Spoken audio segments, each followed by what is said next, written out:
Okay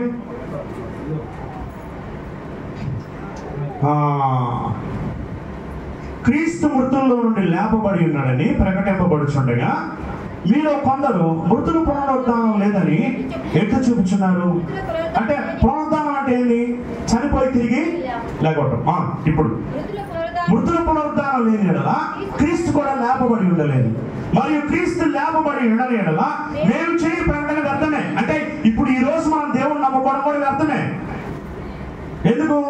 ఇప్పుడు లోకంలో ఉన్న దేవుళ్ళు చాలా మంది ఉన్నారు, వాళ్ళు నమ్ముకోవచ్చుగా. ఎందుకోసం? మిక్సీ కోసము, గ్రైండర్ కోసము, దేవా నాకు ఒక డబుల్ కాఫీ అయ్యా, సోఫా సెట్ ఒకటి అయ్యా, కూలర్ ఒకటి, ఏసీ ఒకటి అయ్యా, దానికోసం దేవుడు నమ్ముకునే పరైతే ఈ లోకం వరకే ప్రయోజనం లేదు. అంతేనా కదా? ఎందుకు? ఈ లోకంలో ఉన్న ఎవరైనా నమ్ముకోవచ్చు. వాళ్ళు నమ్ముకున్నావు అనుకో, వాళ్ళు ఏం మరణాన్ని చేయించి తిరిగి లగవలేదు కాబట్టి నువ్వు కూడా లగవు. ఈ లోకం వరకే అది. ఇక్కడ అంటున్నాడు చూడండి, ఏమంటున్నాడు?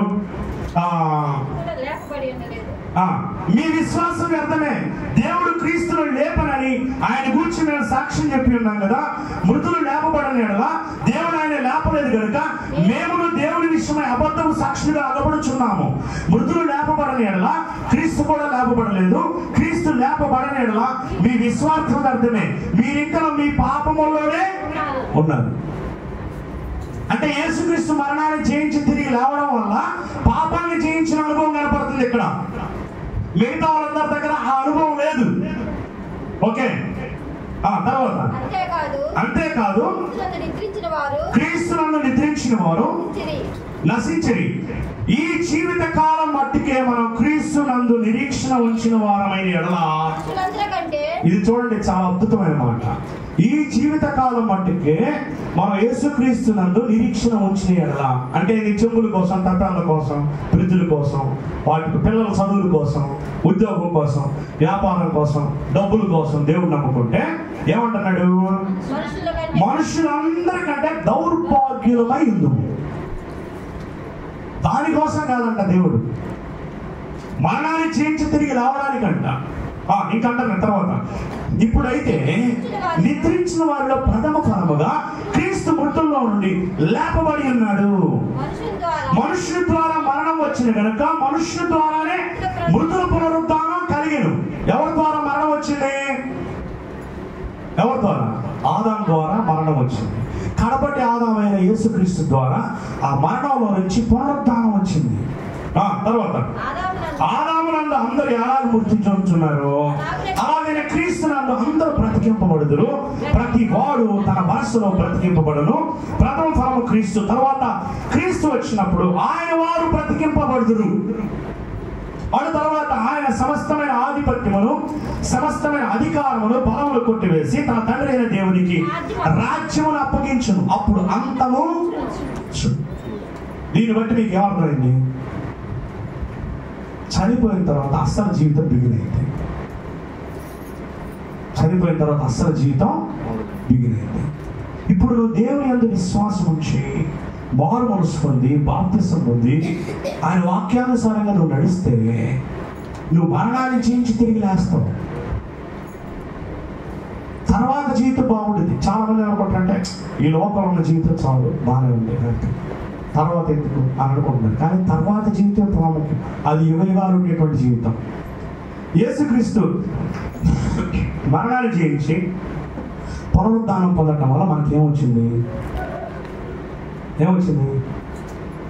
మరణాన్ని జయించి తిరిగి లేవడం వల్ల మనం కూడా మరణాన్ని జయించి తిరిగి లేస్తాం. చనిపోయిన తర్వాత అస్సలు జీవితం బిగినైతే ఆ జీవితంలో మనం దేవునితో పాటు యుగయుగాలు ఉన్నాం. తలలో ఉంచుదాం, ప్రార్థన చేసుకుందాం, ఒక తీర్మానం చేసుకుందాం. ఎన్ని సంవత్సరాల నుంచి దేవుని నమ్ముకున్నాను, మారు మనసు లేకుండా బాప్తిసం లేకుండా బ్రతికితే చాలా డేంజర్. అపవాదికి అన్యులతో అసలు అవసరమే లేదు. వాళ్ళు అపవాదితోనే ఉన్నారు. దేవుని నమ్మని వారు అపవాదితో ఉన్నారు కనుక వాళ్ళతో అస్సలు వాడికి పని లేదు. అపవాది యొక్క మెయిన్ టార్గెట్ ఎవరితో అంటే దేవుడు నమ్మిన బిడ్డల్ని. దేవుడు నమ్మిన బిడ్డలు ఎట్లయినా నరకానికి లాక్కెళ్ళాలని వాడు. దేవుడు నమ్మిన బిడ్డలకి రకరకాల దొంగవాట్లు, దొరలవాట్లు, చెడ్డ అలవాట్లు పెట్టి దేవుడిని నమ్మనీయకుండా, చర్చికి పోనీయకుండా, బాప్తిసం పొందుకోనీయకుండా ఏ విధంగానైనా సరే వాడిని అటు ఇటు లాగి ఏదో ఒక విధంగా చంపేయాలని చూస్తాడు. ఈరోజున చాలామంది యాక్సిడెంట్లో చనిపోతున్నారు. దేవుడు నమ్మిన వాళ్ళు ఎక్కువ చచ్చిపోతున్నారు. ఎందుకంటే అపవాది వాడి సమయం కొంచెం ఉందని దేవుని నమ్మిన వాళ్ళనే తీసుకెళ్తున్నాడు. వాళ్ళు బాప్తిసం పొందకుండా దేవుని రక్షణ తీసుకోకుండా ఉంటున్నారు. అపవాది వాళ్ళ మీద గురి చేసి వాళ్ళు లాక్కెళ్తున్నాడు. నువ్వు ఆ విధంగా వెళ్ళకుండా ఉండాలని దేవునితో మాట్లాడుతూ ఉన్నాడు. కనుక తీర్మానం చేసుకో, దేవుని అంగీకరించు. ఒక తీర్మానం చేసుకో, ప్రభువా నేను చనిపోయిన తర్వాత అస్సలు జీవితం మిగిలినైతే అది యుగయుగాలు ఉండేది. ఆ యుగయుగాల జీవితం నేను స్వర్గంలో ఉండాలి, నీతో పాటు ఉండాలి. మరణం లేని జీవితం నాకు కావాలి. కన్నీరు, వేదన, ఆకలి, తప్పిక లేని జీవితం కావాలి. ఆ జీవితం నాకు ఇయ్య అన్నట్లయితే చిన్న ప్రార్థన చేయి నాతో పాటు. నేను ప్రార్థన చేస్తాను, నాతో పాటు ఈ ప్రార్థన చేయి. పరిశుద్ధుడు, ఆ ప్రేమ కలిగిన తండ్రి, నేను పాపాలను నమ్ముతున్నాను. నా పాపాలని నీ సన్నిధిలో ఒప్పుకుంటున్నాను. నా పాపాలని క్షమించు. తెలుసో తెలియక నేను చేసిన పాపాలని క్షమించు. నా జన్మతః కర్మతః పాపాలని క్షమించి నన్ను నీ బిడ్డగా అంగీకరించు. ఇప్పుడు నన్ను నీ బిడ్డగా అంగీకరించు. ఇప్పుడు నా హృదయానికి రా, నీ ఆత్మతో నన్ను నింపు. నాయన నేను బాప్తిసం పొందడానికి కృప ఇచ్చి నీ రాకడలో నేను ఎత్తబడాలి, నీ పరలోక రాజ్యం నేను చేరాలి. అలాంటి ధన్యతను భాగ్యం దయచేయండి. ఈ వాక్యాన్ని విన్న దేవుని బిడ్డలందరినీ మీరు దీవించండి, ఆశీర్వదించండి. ప్రతి ఒక్కరూ రక్షింపబడిన వారైతే నీలో ఎదిగి ఫలించి శిష్యులుగా మారడానికి సహాయం దయచేయండి. ఎందుకు నా దేవుడు సజీవుడు, మరణాన్ని జయించి తిరిగి లేచాడు. సజీవుడైన దేవుడు, నువ్వు కూడా ఆయన నమ్ముకో. నువ్వు ఆయన నమ్మడం వల్ల నువ్వు కూడా సజీవుడిగా ఉంటావు, యుగయుగాల దేవుడితో ఉంటావని ఆయన సజీవుడని నీ గురించి సాక్ష్యం ఇచ్చే శిష్యుడిగా మమ్మల్ని ఆయత్తపరచండి. నీకు స్తోత్ర. రక్షణ లేని వారికి రక్షణ, రక్షింపబడిన వారిని శిష్యులుగా మార్చబడి నీ గురించి సాక్ష్యం ఇచ్చే కృప ఇచ్చే నేను మీకు స్తోత్ర. పెద్దబడిన వాక్యం మా అందరి జీవితం నేను పెట్టి ఫలింపులో తీసుకురామని యేసు నామములో అడుగుచున్నాము తండ్రి. ఆమేన్. Stop.